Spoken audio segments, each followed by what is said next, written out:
La vie d'un MMORPG est intense, souvent débutée par une phase de développement longue, demandant beaucoup de ressources humaines et des équipes qui se creusent la tête pour assurer par des mécaniques simples la rétention de clients ou l'arrivée de nouveaux, suivie d'une sortie en grande pompe, souvent aidée par un effet de hype, avec l'arrivée de communautés de joueurs qui s'y organisent et d'OPSP ou sponsoring sur divers supports, le streaming en tête.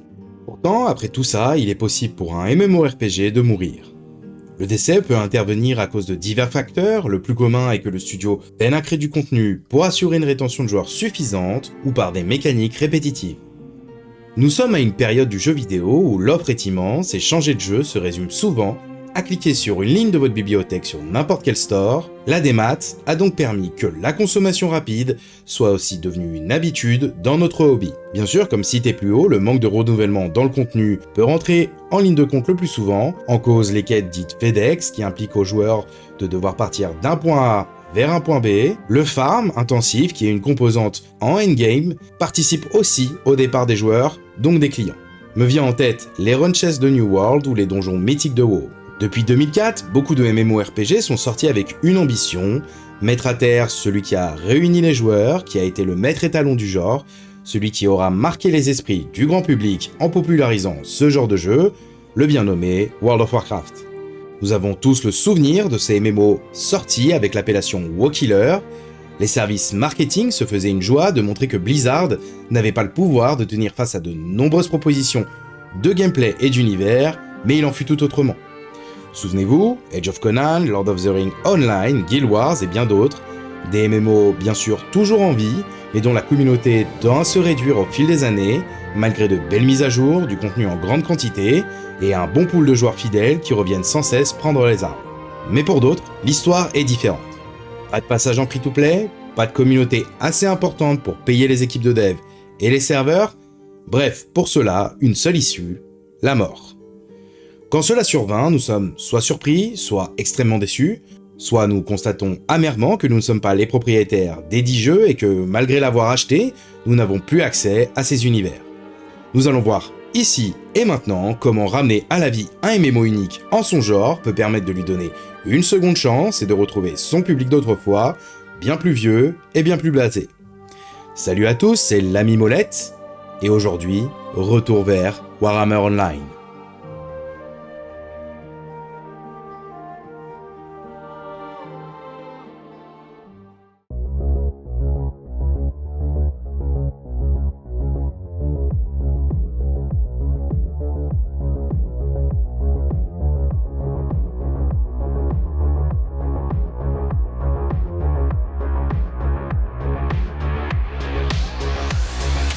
Warhammer Online, The Age of the Reckoning, ou War pour les initiés, a été développé par Mythic Entertainment et édité par Electronic Arts. Son CEO, Mark Jacobs, est surtout connu pour son travail sur Dark Age of Camelot et sa suite Camelot Unchained, ou l'Arlésienne des MMO. Warhammer Online était à la base développé par le studio Climax en 2000, mais de nombreux désaccords avec le détenteur de la licence Games Workshop et des difficultés financières ont fait que le projet a été abandonné en juin 2004. En mai 2005, Mark Jacobs, lors du salon eCube, annonce que Mythic Entertainment a obtenu le droit de la licence Warhammer, et quelques mois plus tard, le lancement du développement de War, qui ne sera pas, je cite, un DAOC 2.0. En 2006, Mythic est racheté par Electronic Arts pour devenir EA Mythic Entertainment, et s'ensuit plusieurs phases de bêta-test, toutes sous NDA. Les retours néanmoins ne sont pas bons, et Mythic peine à convaincre ses bêta-testeurs. De plus, le jeu est repoussé 3 fois, ce qui commence à faire beaucoup, pour les joueurs attendant la suite de Dark Age of Camelot. Le jeu prend place dans l'univers désormais mort et enterré de Warhammer Fantasy Battle. Warhammer est donc un univers médiéval fantastique qui puise ses inspirations dans Le Seigneur des Anneaux et Warcraft, ainsi que de nombreux univers connus. Ce background trouve son origine aussi dans le jeu de plateau de figurines Warhammer Battle, édité par Games Workshop, l'une des entreprises majeures dans les jeux de figurines, spécialisée dans l'augmentation de prix chaque année. Ces dernières années, la licence a explosé et on a vu de belles bombes vidéoludiques prendre place dans cet univers comme Vermintide 1 et 2 ou la trilogie Warhammer Total War. War nous laissera le choix donc de rejoindre l'une des deux factions, l'Ordre et la Destruction, composées chacune des 3 races emblématiques de ces alliances. La faction de l'Ordre se compose de l'Empire, faction humaine, au style graphique proche du Saint-Empire romain germanique, du royaume des nains et de leur aigreur naturelle et à la rancune tenace, et des hauts elfes, une espèce qui allie égocentrisme, art de la guerre et magie. La Destruction propose quant à elle d'incarner un terrible serviteur du chaos, au service d'un panthéon composé de 4 dieux, des peaux vertes regroupant orques et gobelins voués à la guerre éternelle, et des elfes noirs, cousins des hauts elfes, qui eux préfèrent les sacrifices, le sang et l'esclavage de toute race intelligente. Chacune de ces races propose 4 classes jouables uniques, on retrouve donc la sainte trinité des MMORPG, les tanks, les soigneurs et les DPS. Ces rôles ont leur importance et nous allons dans très peu de temps voir en quoi un tank peut-il être utile lors d'affrontements joueur contre joueur et pourquoi ce chaman gobelin flippe sa race. War se positionna comme le MMORPG PvP par excellence, offrant une montée de niveau uniquement en affrontement joueur contre joueur, des prises de fort et de région, des attaques de capitale et un système de classe unique par race jouable. Petit disclaimer, oui, les graphismes sont datés, oui, les couleurs sont vives, mais je vous demande de vous détendre, de boire un bon verre d'eau en visionnant cette vidéo, car il ne faut pas oublier qu'il faut séparer le contenant du contenu. Un jeu peut être une sacrée bombe en matière de graphisme, mais pour autant une sacrée bouse buggée jusqu'au trognon. Revenons donc sur la sortie et pourquoi Warhammer Online a été débranché après son hémorragie de joueurs, et surtout pourquoi encore aujourd'hui il est vu malgré tout comme le MMORPG le plus efficace en matière de RVR. Pour le contexte, en 2008, était sorti le très attendu Age of Conan, qui au final se révéla digne successeur du second film Conan, vous savez, celui où Schwarzenegger casse des miroirs, danse, et où le twist de fin est visible à 100 mètres. Age of Conan avait fait la promesse d'offrir des affrontements entre guildes massives et basés sur la prise de fort, mais à la sortie, cette feature était absente, les lags serveurs trop importants, et certaines classes sortaient au-dessus du lot en PvP sauvage. L'achat de Warhammer Online s'effectuait par l'ancêtre d'Origin, qui était déjà à l'époque une sacrée daube, et rendait le téléchargement inutilement long et incertain pour beaucoup. J'ai remonté plusieurs fils de topics de l'époque, et on peut voir que la démat était à son coup d'essai. Les chanceux furent ceux en possession de la collector, qui avait un magnifique artwork et une figurine exclusive. Les serveurs étaient hébergés par Goa, le némésis des joueurs de Dark Age of Camelot, connu pour ses lags et ses rollbacks, mais qui se payait le luxe de nous offrir une traduction plus que correcte. 10 serveurs furent mis en place à la sortie pour les joueurs français, ce qui sur le papier était une super idée afin d'éviter toute file d'attente, mais quand la population vint à manquer, beaucoup se retrouvèrent sur des serveurs vides et Mythic mit un certain temps à proposer des migrations gratuites. Pour rappel, à la sortie, 4 classes étaient manquantes, 2 tanks et 2 DPS, sans oublier les capitales Elfe naine, peau verte et Elfe noir. Beaucoup de promesses lors du développement ne furent pas tenues. À ça s'ajoutaient les lags, les graphismes datés, les bugs rencontrés, ce qui fit qu'après les premiers mois d'essai, beaucoup quittèrent le navire. Malgré le fait que les équipes de Mythic travaillèrent d'arrache-pied pour améliorer le jeu en offrant des graphismes améliorés, une disparition totale des lags et du contenu à l'appel, Electronic Arts décida de se désolidariser du projet et EA Mythic redevint Mythic. Les 4 classes manquantes furent ajoutées, pour certaines trop tard, les forts en PvP ont été reworked, tout comme certaines mécaniques, la zone des rois des tombes fit son apparition, et de plus, les Skaven furent jouables sur un temps limité. Tout ça ne convainquit pas les joueurs de revenir et le départ de Mark Jacobs donna l'alerte sur l'état général du jeu et un bon gros warning sur son avenir. Et en 2013, Warhammer Online toussa ses derniers caillots de sang, et Electronic Arts décida de débrancher le petit.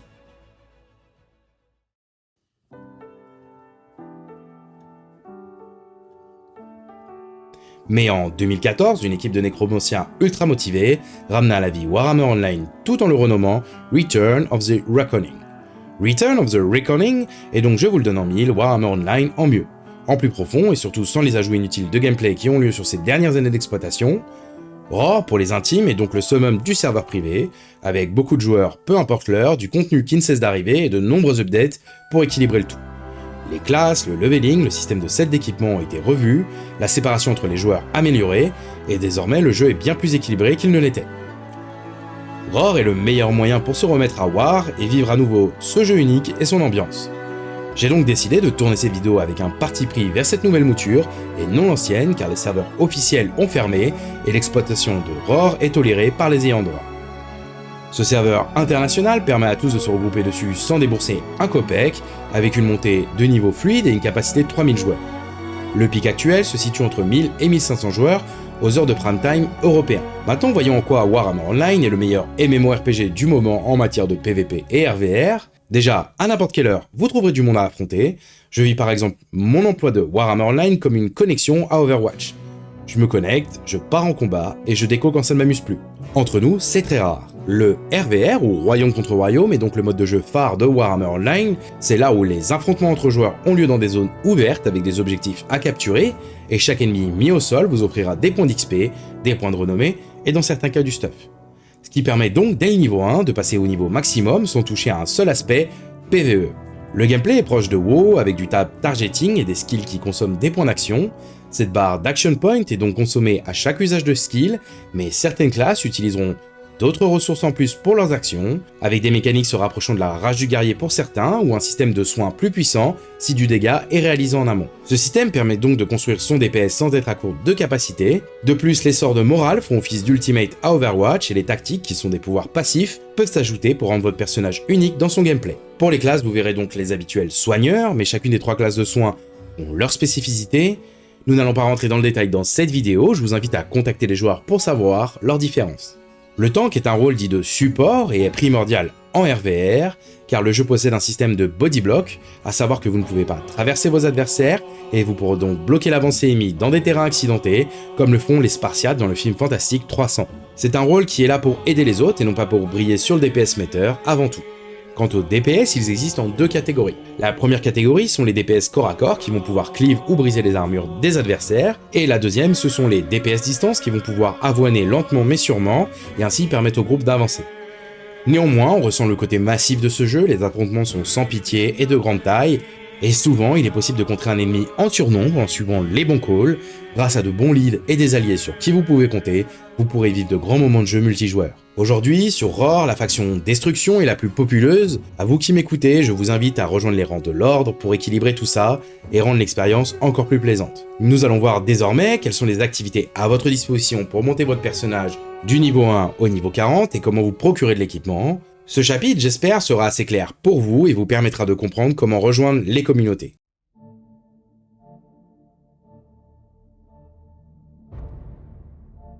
Tout d'abord, rendez-vous sur le site de Return of the Reckoning, vous pourrez télécharger le jeu légalement et pourquoi pas parcourir le forum ou les wikis pour vous informer des évolutions et du gameplay. Serveur de langue anglaise oblige, je vous invite à vous rapprocher d'une communauté francophone si ce dialogue vous est inconnu. Une fois en possession du jeu et votre personnage créé, faites les quêtes devant vous jusqu'au niveau 3, puis équipez-vous dans une barre de raccourci de la monture qui vous a été fournie au début et dirigez-vous vers une zone PVP.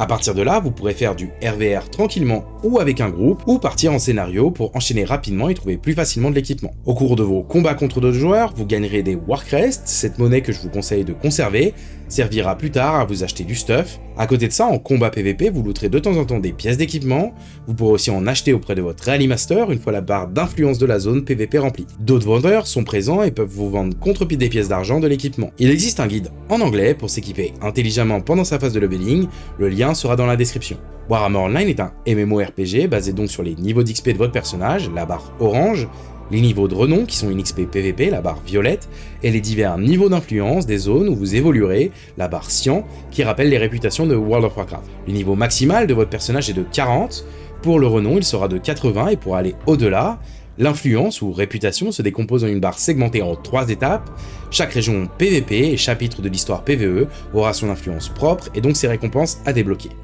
Toutes ces barres augmenteront au fil de votre aventure et vous serez donc toujours récompensé. Une fois niveau 16, vous pourrez quitter la zone de départ et partir vers du RVR ou des scénarios en T2 et ainsi découvrir le début du vrai contenu. Même si vos ennemis sont au niveau maximum 40, vous pourrez tirer votre épingle du jeu et vivre une belle aventure. À côté de ça, côté Horde, il vous est possible dès le niveau 16 de partir faire les égouts d'Aldorf, un donjon facile dont les quêtes permettent de récupérer du stuff de très bonne qualité. Il va falloir aussi vous intéresser au principe de l'armory. L'armory est un chapitre de votre tome de connaissances, un livre qui contient toutes les informations en jeu. Dans l'armory, vous aurez des wards qui sont des étapes d'équipement.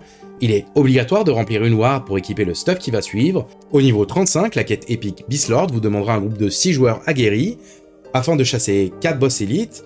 Une fois niveau 40, vous devrez faire 4 runs du donjon Gunbad afin de vous équiper en conséquence, puis vous enchaînerez sur Crypt and Tunnel et enfin Bastion. Si le PvE n'est pas votre tasse de thé, n'hésitez pas à utiliser vos tokens PvP et vous équiper pour aller en RVR et en scénario.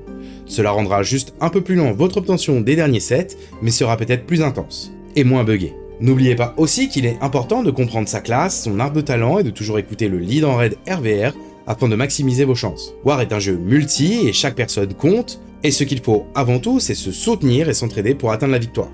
Pour finir, n'hésitez pas à contacter les joueurs sur les divers canaux de chat. Le streamer français Trauma organise des sessions RVR pour Lord et Ferlina pour la destruction. Ils possèdent leur guilde et leur communauté se feront un plaisir sur leur Discord de vous aiguiller comme ils l'ont fait pour moi. De plus, des guildes FR anciennes existent sur ce serveur, elles ont aussi leur propre Discord, je vous invite à les contacter, ce sont souvent des mines d'or en information. J'espère que cette courte vidéo vous aura plu, je voudrais remercier avant tout les développeurs et l'équipe derrière Return of the Reckoning, qui fait un travail formidable et bénévole. Voir une telle passion sur un jeu est vraiment rare à notre époque, et il faut les féliciter pour le travail accompli. De plus, je tiens à remercier la communauté de Trauma et Ferlina, qui sont des gens adorables, disponibles, et qui m'ont permis depuis plus d'un mois de m'éclater sur le jeu. En attendant, prenez soin de vous, si vous avez le temps, n'hésitez pas à liker cette vidéo, à la partager et à commenter. Merci pour votre soutien, à très bientôt.